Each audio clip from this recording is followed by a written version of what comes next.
Good morning everyone, here in Nueva Ecija. Today, we're going to market para humanap ng ingredients doon sa lulutuin kong palitaw with gata. Meron na pala akong glutinous rice doon sa bahay, kaya yung ibang sangkap na lang yung kailangan ko. Ngayon ay pabiyahe muna kami ng aking chikiting with my cousin. That's me. Hello!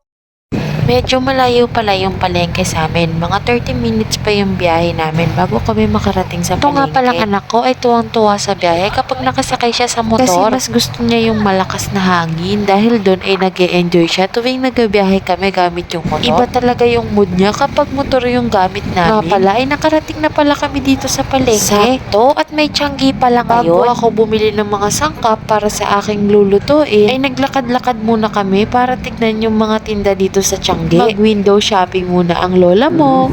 Pero, in a low budget. Sakto, may pambahay na tsinelas. Bili muna ako ng tsinelas dito para sa loob ng bahay para may gagamitin. Kasi yung gamit ko ay pa-retard na. Pagkatapos kong bumili, ay naglakad-lakad muna kami para makita yung ibang tinda dito sa tiyanggi. Mas mura kasi yung bilihin dito sa tiyanggi. Bumibili din ba kayo sa tiyanggi para makamura Pagkatapos kong maglibot-libot, bumili na ako ng rekado para sa gagawing palitaw sa gata. Bumili na ako ng sago, gata at langka. Yung nabili kong langka nasa bote. Kasi wala namang fresh na langka dito sa palengke. Yung binibilan namin dati hilaw pa daw. Hindi pa daw pwedeng pangbenta. Ayan po, kinuha niya na po sa akin si Malia dahil umiiyak.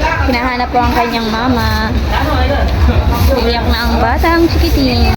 Dito ay hawak-hawak ko na si Malia at bumibili kami ng tosinong chicken. Sabi nila kasi masarap tong tosinong chicken kaya itatry ko muna. Bumili ako ng 1 kilo lang sa halagang 130 pesos. Mga mamshi ko, mura na ba yun? Papaubos na kasi kaya pin-rice drop na ni kuya para daw maubos ng mabilisan. Ngayon ay bibili naman ako ng lutong ulam kasi hindi naman ako makakapagluto sa bahay dahil lunch na rin naman. Pagkatapos kong bumili ng mga sangkap, magmimerienda muna kaming tatlo. Bumili muna ako ng piritong atay. Masarap kasi yung piritong atay nila dito at dati pa kami bumibili dito. At makikita mo rin naman kasi na fresh nilang niluluto. Hindi yung pinapainit lang, ganun. At pagkatapos kong bumili ng piritong atay, bumili na rin ako ng inumin namin. Baka kasi kapag nabulunan kami, wala kaming panula. Mahirap kayang mabilaukan. Madeds pa kami. Di patay ang kinabukasan. Pagkatapos naming magmerienda, umuwi na rin naman kami. Habang biyahe na naman to.